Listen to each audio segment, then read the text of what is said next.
I decided to pull the trigger on a wheel stand. I found this Diwangus foldable wheel stand on Facebook Marketplace, but here is the Amazon product information. And mine was in a box. It technically was not new, but everything was sealed and looked like it came direct from the factory.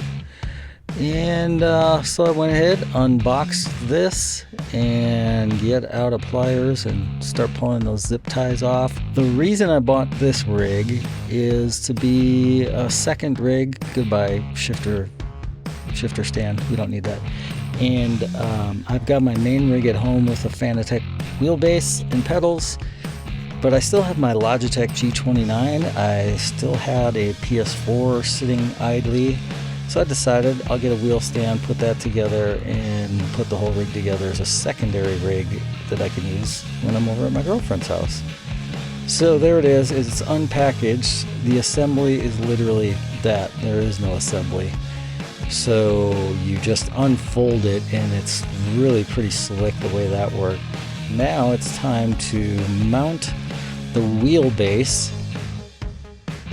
And so what I'm doing here is just using a Sharpie and lining up the holes. I did a mod a while back to remove the clamps, the desktop clamps from my G29 wheel, and instead I have two smaller bolts that go at the rear, along with the two that are meant for mounting. So I've got a total of 4 bolts.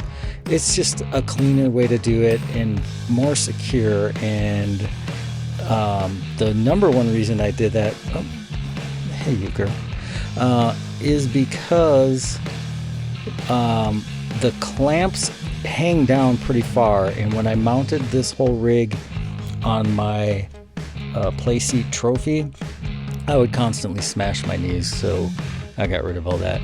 I also, some time ago, took the pedals out of my G29 rig, out of the plastic housing. I did that when I did the AXC True Brake mod to the brake pedal, which I've got a separate video you can go find, and that's pretty great. It does mimic a load cell. It's technically not a load cell. But I decided I didn't want the plastic housing anymore, and I kind of like the look of this, and it's definitely easier to get to everything. I'm doing some temporary cable management. I also have a video on cable management for my playseat trophy where I drilled holes and ran the cables through it. I'm not going to do that with this thing. It is not strong enough. The tubing is much smaller, and it's not worth it. So it's all mocked up here with the cables, everything. The pedals are plugged in now, and it's pretty much ready for use. I, long time ago, cut the power cable and then soldered on a male and female plug so that I can get rid of the whole rig but leave the power supply in place.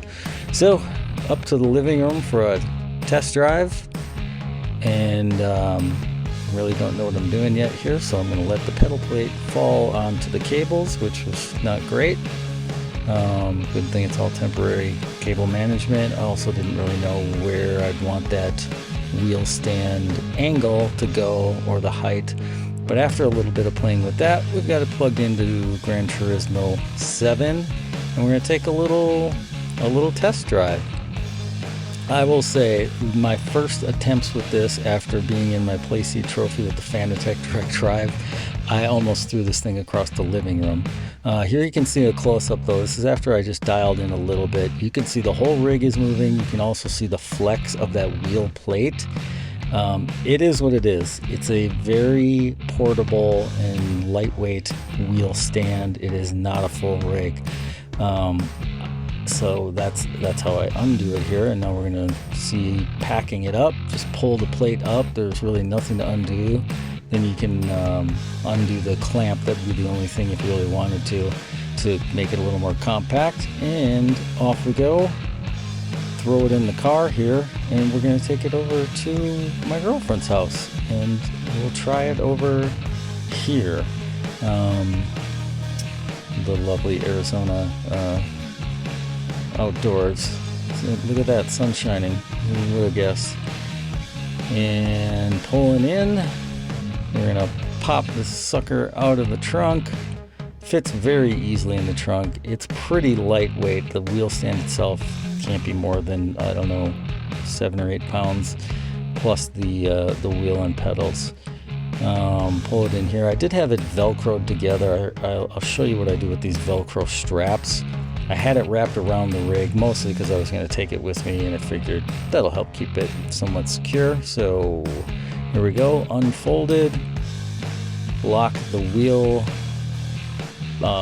plate into place, and then I'm just going to use this chair so I can get closer to the TV. So this is what I did with the Velcro straps. One of the issues I've had in the past with using a wheel stand is when you're stomping on the pedals, you push the whole thing away. This does have pretty nice rubber feet on them, and on this hardwood floor, they had pretty decent grip. But I think the Velcro straps help keep the whole rig from pushing away, and they give it a little more stability. I did end up with a different mod, which I've got another video about. Not trying to promote a bunch of videos, but I ended up making a mat for the wheel stand. The wheel stand kind of like clips in with dual lock tape to the mat, and then I put the chair on, so it kind of keeps it all in place. But as you can see, it all works. This is a pretty great solution if you're like very tight on space and you need to be able to break a rig down, put it away when you're not using it. It is absolutely not as stable as a permanent rig. It's just never gonna be. But with like a Logitech or Thrustmaster, something that's not direct drive, it does work. I did have to adjust to it, and that took me a few minutes. So when I get on this rig, it takes me a few minutes to just kind of dial back my inputs and not crank on the whole thing and try to throw it across the living room. But it's kind of a great solution depending on your circumstances.